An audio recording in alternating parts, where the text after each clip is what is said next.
Uganda has just gone through one of the most controversial elections in its modern history. Internet shut down, military deployed, opposition claims of rigging, and a president seeking his 7th term. Tonight, we are not here to shout slogans. We are here to listen, analyze, and understand. I will first play key clips from inside Uganda. Then I will break down what they mean for democracy, stability, and Africa's political future. Let's begin with what was happening on Election Day. But also in a situation where there's no internet, where the media is heavily censored, how do we pass this communication to NUP supporters across the country now to tell them, okay, go and vote manually? How? Because there's even no way to communicate that nationwide. Imagine if we wanted to announce to the nation that let's stop this. How do you communicate to the nation in this kind of blackout? So that is a problem. People have come early to the polling stations, as you've seen. They know the rules. People came yesterday knowing I am going to go and my finger will be scanned or my eyes will be scanned. The person gets a polling station, and at 10 a.m. the rules are changing that now everybody who's in the register is voting. The register, which we've already questioned because of the inconsistencies, the double entries, the multiple entries, and all these things. But I've also told you people, and I wish you could go to Chisenyi and see what is happening there. We went there. Some of these people are there seated in NRM cars giving money to people and then moving around beating up anybody who they know identifies with the opposition. They have chased away our polling agents from different polling stations. Criminal. What we just saw is deeply worrying. When citizens cannot communicate, when rules change mid-vote, and when party agents are chased away, trust in the process collapses.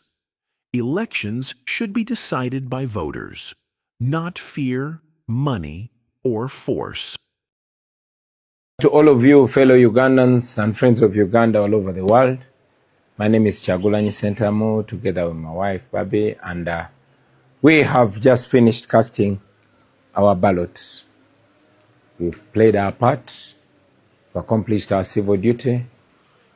We are glad where we voted from. There was a huge turn-up, and we pray the turn-up is going to be equally big all over the country. The coming hours and the coming days are clearly not going to be easy, with the military taking over the election, with our agents being arrested all over the country, especially in northern and western Uganda, with soldiers, military officers taking over as presiding officers on polling stations throughout Entebbe and many other districts. We know that people are going to vote massively, and people are voting for change, but we also know that it's an effort to rig the election. The rest of the matters are in your hands, fellow Ugandans. We know that even in the coming hours, we might be under house arrest, but we've told you incessantly for the last 3 months and 2 weeks that everybody can be a leader, everybody can be a Kyagulanyi. Don't allow them to twist you just because they arrest your leaders. You can take charge, because everybody equally wants change. Wish you a happy new year. Wish you a happy new year. Regardless of where you stand politically, this moment shows something important. Ugandans are politically conscious, engaged, and courageous. But democracy should not require bravery to vote. Well, and how do we now even know if the elections are fair? Talk about no transparency, cutting down the internet. I mean, how is this election supposed to be credible? That is the big question here. And Bobby Wine, the opposition leader, Robert Kyagulanyi Ssentamu, as he's officially known, has said that all signs point to President Yoweri Museveni rigging this election. He's been in power since 1986. This is his 40th year in power, and he's running for the 7th term. And he does not expect that this election will be credible, free, and fair because of the extreme violence and the tactics used by President Yoweri Museveni. President Yoweri Museveni's government says that protecting the gains and they have brought Uganda stability and economic growth, and he looks to continue that.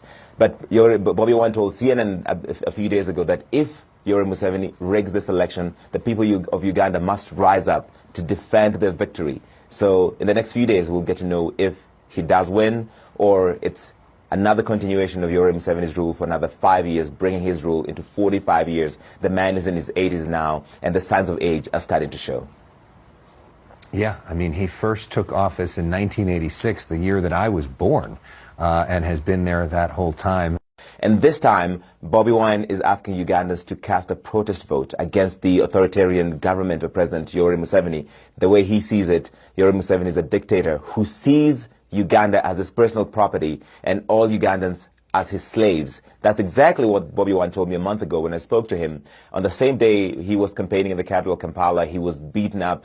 His supporters were tear-gassed. This has been a violent campaign through and through, and that is the backdrop for this election. 2 days ago, the government of Uganda shut down the internet. And the people of Uganda don't have access to the internet as we speak right now. So even getting any voting lines video from Uganda has been difficult because even the media is having trouble covering this election when they're having to call their reporters on the phone because they can't get any live video from that. The reason the government of Uganda shut down the internet is because they say this is to avoid the spread of misinformation, disinformation, to curb the potential for electoral fraud, and also to avoid any incitement to violence. But this has been criticized by many human rights groups, by the opposition there, as an authoritarian repressive tactic. Governments often justify internet shutdowns as preventing violence, but history shows they usually silence citizens more than criminals. Transparency strengthens stability. Secrecy weakens it. Standing for the second time, once again, Gregory Mugisha Muntu of the Alliance for National Transformation. Remember, first, before it was named as the Alliance for National Transformation, it had transformed from the Forum for Democratic Change. It first had a name called the New Formation, as they awaited to be able to transform into a fully fledged political party after some ideological differences between themselves as Alliance for National Transformation, or General Gregory Mugisha Muntu, who was an FDC president. After that hotly contested debate or presidential race between himself and Patrick Oboy Amoriat, they did disagree, because Alliance for National Transformation's Gregory Mugisha Muntu said we need to build structures first, grassroots level structures. And yet there was a defiance campaign coming through on the side of Patrick Oboy Amoriat. Let's get to look at what it looks like. Of course, he is a veteran politician, been serving in the country for quite a bit. He's a retired military officer. As I did say, he served as the commander of the army, which is the highest position in the Ugandan military. That is, or was, between 1989 to 1998. That is when the National Resistance Army was renamed the Uganda People's Defense Forces, and he became the commander of the UPDF. And also in 2008, he unsuccessfully, unfortunately, contested for the FDC's president against Kizza Besigye. Uganda's opposition is not new. It has deep roots, internal debates, and real structures. This election was not just about personalities, it was about systems. These are so far the results per presidential candidate. Leader Frank Kabinga, Party RPP, votes received so far 84, representing 0.36% of the valid votes cast for candidates so far. Kaswante Robert, Party NPP, total number of votes 66, representing 0.29% of the valid votes cast for candidates. Excuse me. Kyagulanyi Sentam Robert, nope. 7,753 votes, representing 33.64% of the valid votes cast for the candidates. Mabilizi Joseph, CP, votes 45, representing 0.20% of the valid votes cast. Mugisha Gregory Muntu Oyera, ANT, 164 votes, representing 0.71% of valid votes cast for candidates. Munyagwa Mubarak Serunga, CMP, 145 votes, representing 0.63% of valid votes cast. Nandara Mafari James Nathan, FDC, 560 votes, representing 2.43% of valid votes cast. Yoweri Tuhaburwa Kabuta Museveni, NRM, 14,232 votes, representing 61.7% of valid votes cast so far. Total number of valid votes for all the candidates so far is 23,049. Invalid votes so far, 796, representing 3.34% of the total votes cast. Total number of votes altogether, 23,845, representing 0.11% of the total number of registered voters. The spoiled votes are 37. That is the position as of now. Contenders, all the 8 presidential candidates are top contenders so far. The 53% is a national resistance movement at 4,709,643, representing 70.48%. You also have Robert Chagulanyi Sentam coming in second at 1,672,364, representing 25.03%. Now, these are the top contenders in this particular race so far of what we've received from the district national tally centers. Again, a reminder that this is indeed provisional, and the Electoral Commission will be announcing in due course what that is all about. But let's take a look at how they have fared in the regions. For example, if you go to the western region in itself, you have about 3,568,104, and we are again advising that this is indeed district-wise data that we have. And of these, you're looking at a voter turnout there of 58.90%. Valid votes so far, you're looking at 2,051,637, and of these, that is what you're seeing, 1,753,638, representing 85.34%. You also have the National Unity Platform of this particular cake, looking at 242,260 votes, representing 11.79 overall. And this is for the western region of the 53% that we have so far. These early figures show a landslide for the ruling party, but turnout numbers remain very low, and opposition concerns remain unresolved. The question is not only who won, but whether people believe the process was fair. Chairperson of the Commission, you may take your seats.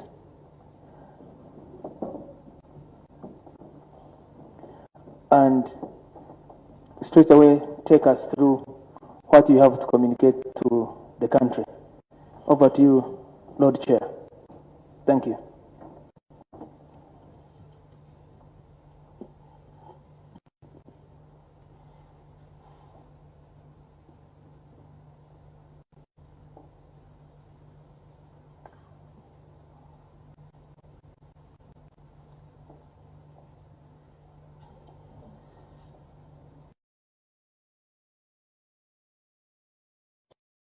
Distinguished guests and dear citizens who are watching us,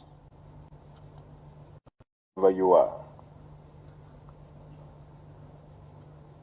These are the first preliminary results of the presidential elections that the Commission has received and ascertained. Total number of registered voters, 21,067 on the National Voters Register. The total number of polling stations, 50,739. Results, the total number of polling stations from which we have received the results in time, 133. representing 0.26% of total polling stations. These are so far the results per presidential candidate. Vinga,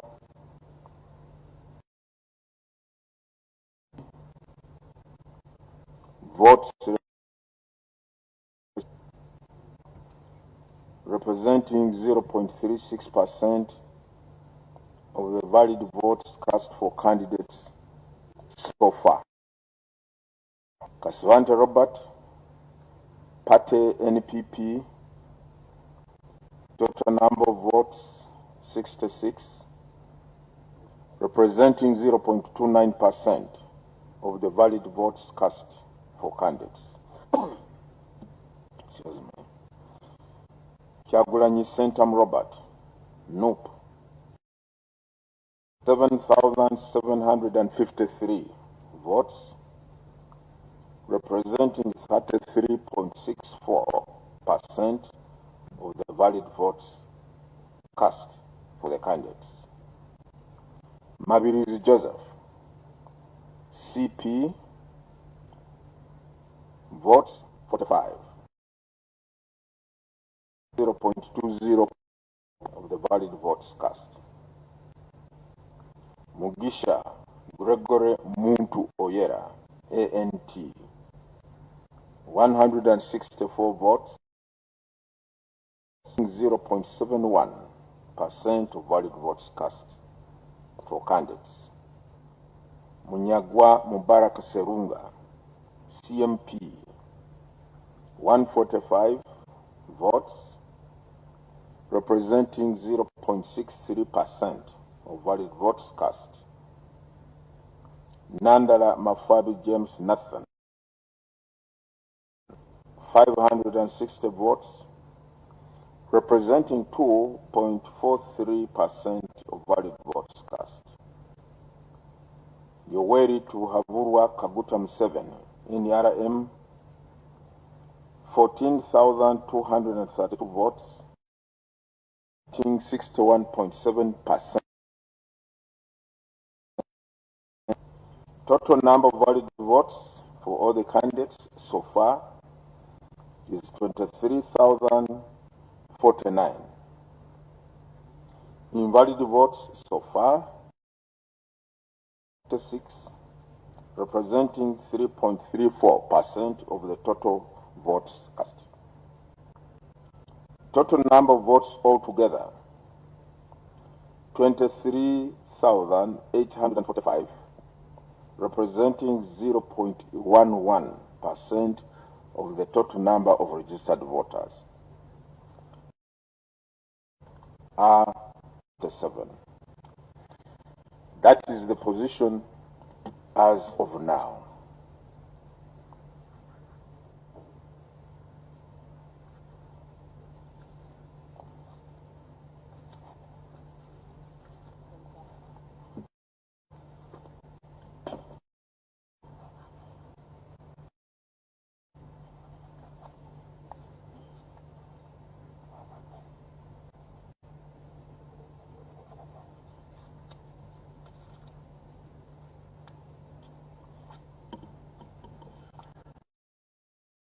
Ladies and gentlemen, and all you who are watching us, as I said, that is the first preliminary results the Commission has received so far at this National Tally Center.